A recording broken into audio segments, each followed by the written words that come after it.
बिस्मिल्लाहिर्रहमानिर्रहीम अस्सलाम वालेकुम। Welcome back to another video. आज की हमारी जो वीडियो है इसमें मैं आपके साथ राउंड नेकलाइन बनाने की वीडियो जो है वो शेयर करूंगी कि किस तरह से बिल्कुल परफेक्ट तरीके से हम फ्रंट और बैक साइड से राउंड नेकलाइन बना सकते हैं। तो फ्रंट साइड जो है इसकी इसमें वी कट होगा और बैक साइड जो है वो डाउन होगी, लेकिन इसका पैटर्न जो है वो बिल्कुल डिफरेंट है। आपने ये नहीं समझना कि जिस तरह से हम फ्लैट बैन लगाते हैं सेम उसी तरह से इसकी कटिंग है। कटिंग डिफरेंट है। सारी चीज़ें मैं आपके साथ शेयर करूँगी। वीडियो को आपने एंड तक देखना है। अब सबसे पहले हमने देखना है कि हमने गला कितना खुला रखना है। अगर आपने गला 8 इंच तक खुला रखना है तो यहाँ पे आपने इसको उस हिसाब से कम कर लेना है, आधा इंच तक। डबल फोल्ड भी मैंने रखा है तो मैंने गला रखना था खुला 6 इंच तक, तो मैंने इसको 2.5 इंच तक रखा है। लंबाई जो है वो आपने इसकी तिरछे में लेनी है।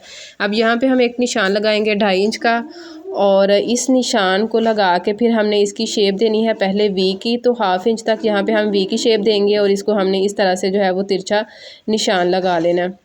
अगर आप किसी ऐसे फैब्रिक के ऊपर ये वाली मार्किंग कर रहे हैं तो ख्याल रहे कि चाक आपका वही हो कि जो धोने के बाद जो है वो जल्दी से उतर जाए। अब ये जो येलो कलर का चाक है ना, ये हर फैब्रिक के लिए जो है वो बेस्ट रहता है क्योंकि ये जल्दी जो है वो रिमूव हो जाता है।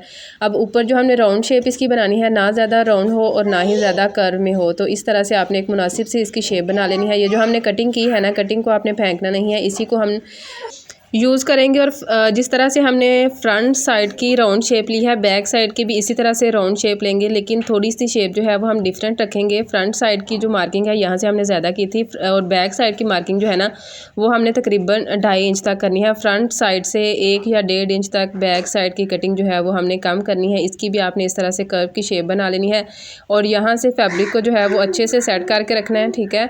और फिर अब हमने यहाँ से इसकी कटिंग कर देनी है। ये वाला जो पीस है ना, इसको भी आपने फेंकना नहीं है, इसी पीस को रख के फिर हमने फ्रंट और बैक साइड की नेक की कटिंग करनी है।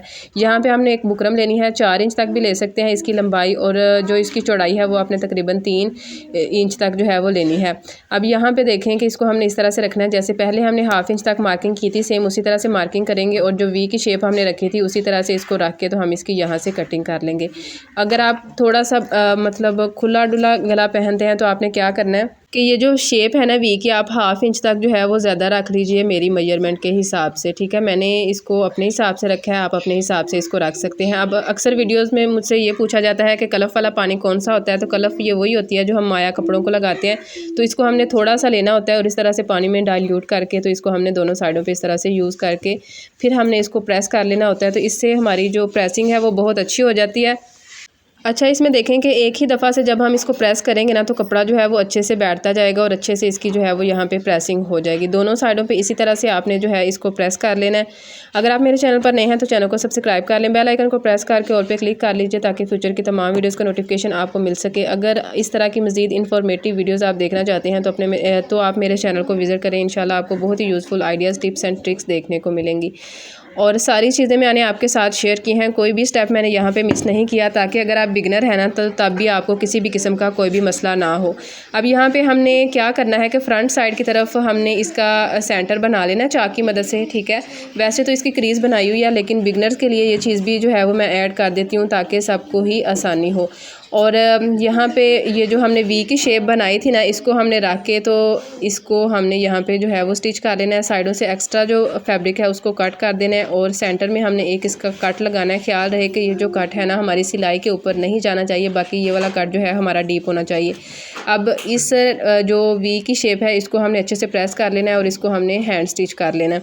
इसके बाद हमने करनी है इसकी ऊपर से स्टिचिंग, यानी कि जो इसका शोल्डर वाला हिस्सा है ना, फ्रंट और बैक दोनों साइड का शोल्डर वाला जो हिस्सा है उसको हमने स्टिच कर लेना है। ये जो वी की शेप में एक्स्ट्रा ऊपर की तरफ फैब्रिक आ रहा है इसको भी हमने कट कर देना है। अच्छा, आपने देखा होगा कि जब भी हम ब्रांड से ड्रेसेस लेके आते हैं तो अक्सर ड्रेसेस की नेकलाइन जो है वो इसी तरह की बनी हुई होती है कि वी कट होता है और फ्रंट और बैक साइड से उसकी नेकलाइन जो है ना वो इसी तरह राउंड शेप में होती है। तो इसको बनाना बहुत ही आसान है, जस्ट आपने वीडियो को एंड तक देखना है तो आप भी बहुत ही आसानी के साथ ये वाली नेकलाइन जो है ना वो घर पर ही बना सकते हैं। अब यहाँ पर हमने बुकरम यूज़ करनी है, आप अपनी मर्ज़ी की कोई भी बुकरम यूज़ कर सकते हैं। मैं यहाँ पर 0 साइज़ की बुकरम जो है वो यूज़ कर रही हूँ। बुकरम को आपने फ़ोल्ड कर लेना है और जो फोल्ड साइड वाला हिस्सा होगा ना उसी के ऊपर आपने फोल्ड साइड नेकलाइन की जो कटिंग की हुई है उसको रखना है और इसके साथ साथ तकरीबन 1 पॉइंट का यहाँ पे मार्जिन रखें और इसके साथ साथ आप यहाँ पे इसकी मार्किंग कर लें। अच्छा, अगर आप किसी ऐसे ड्रेस के ऊपर ये वाली नेकलाइन बना रहे हैं कि जिसका कलर जो है वो बहुत ही लाइट है, तो आपने लेड पेंसिल के साथ इसकी मार्किंग करनी है।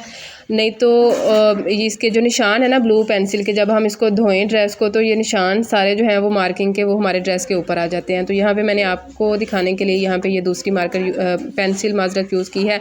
अब यहाँ पे बाहर की तरफ हमने तकरीबन 2 पॉइंट पे निशान लगाना है, ठीक है, ये देखें इस तरह से। और फुल साइड पे इसी तरह से हमने 2 पॉइंट पे इसका निशान लगा लेना है और इसकी यहाँ पे इस तरह से राउंड शेप में जो है वो मार्किंग कर लेनी है। और अब हमने यहाँ पे तकरीबन 1.25 इंच का जो है वो बैन बनाना है। 1.25 इंच पे यहाँ पे निशान लगाएंगे, ये देखिए इस तरह से। ये जो हमने निशान लगाए हैं, इन्हीं निशानों को हमने इस तरह से जो है वो अच्छे से शेप दे लेनी है। अगर आप बिगनर हैं तो मैंने तकरीबन 1-1 इंच के गैप से ये वाले निशान लगाए हैं, तो आप हाफ इंच के गैप से भी ये निशान लगा सकते हैं, ताकि आपकी मार्किंग जो है ना वो बहुत ही अच्छे तरीके से हो। अब हमने इसकी कटिंग कर लेनी है और फिर जो इसका अंदर वाला हिस्सा है इसकी भी हमने यहाँ से कटिंग कर देनी है। ये देखें, ये जो 2 पॉइंट तक इसका मैंने मार्जिन छोड़ के इस पे मार्किंग की थी ना, उसी पे हम इसकी यहाँ पे कटिंग करेंगे। ठीक हो गया। ये देखें, इसका मिड पॉइंट हमने बना लिया। ये जो बड़ा सा हिस्सा है ये फ्रंट का है और जो छोटा हिस्सा है ये बैक साइड का है। फ्रंट साइड की तरफ से इसको हम कट लगा लेंगे। अब हमने इसको एक्स्ट्रा फैब्रिक के ऊपर रख के तो इसको हमने यहाँ पे अच्छे से जो है वो पेस्ट कर लेना है।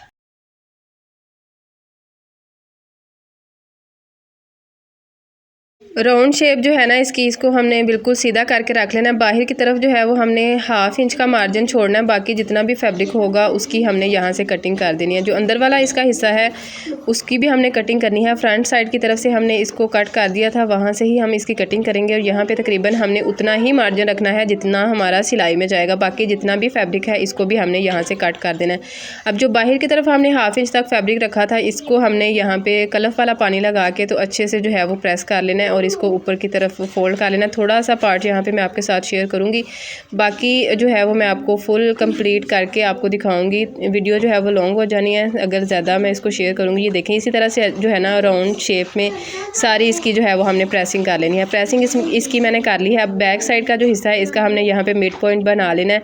अब जो हमने बैक साइड का हिस्सा है ना, यहाँ पे सेंटर का निशान लगा लेना है और कपड़े की जो है वो उल्टी साइड और बैन की जो है वो सीधी साइड वो मिला लेनी है और इस तरह से हमने इनको जो है वो स्टिच कर देना है।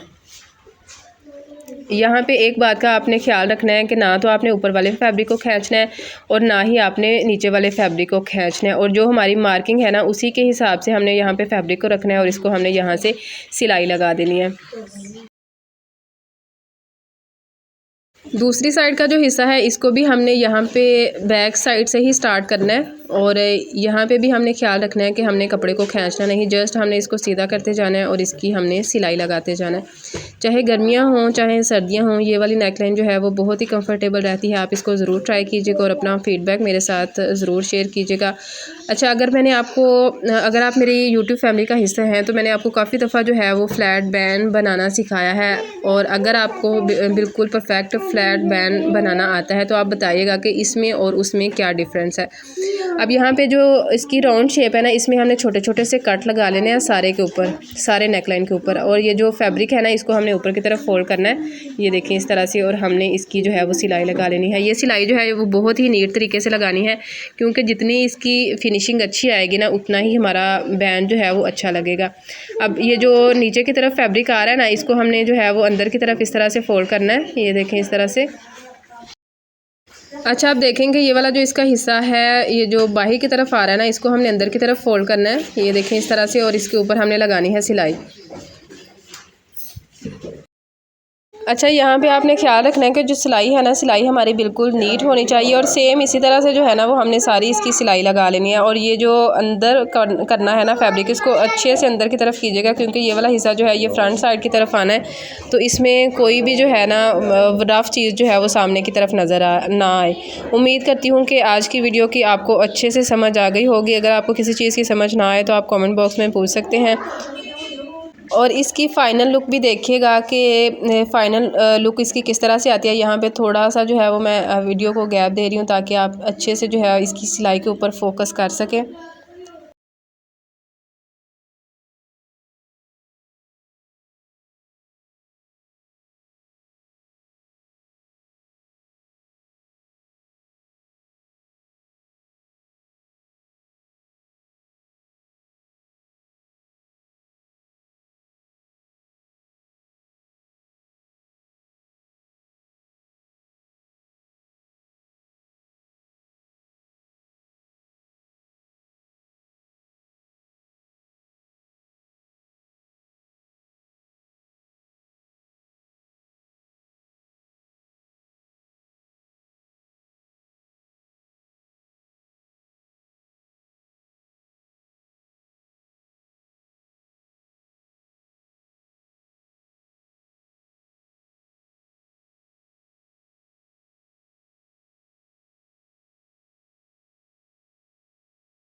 ये रही जी इस बैन की फ़ाइनल लुक। उम्मीद करती हूँ कि आज की वीडियो आपके लिए हेल्पफुल रही होगी। मज़ीद इस तरह की इन्फॉर्मेटिव वीडियोस के लिए चैनल को सब्सक्राइब कर लें, बेल आइकन को प्रेस करके ऑल पे क्लिक कर लीजिए ताकि फ्यूचर की तमाम वीडियोस का नोटिफिकेशन आपको मिल सके। मिलते हैं आपसे इंशाल्लाह नेक्स्ट वीडियो में। फ़ी अमान अल्लाह।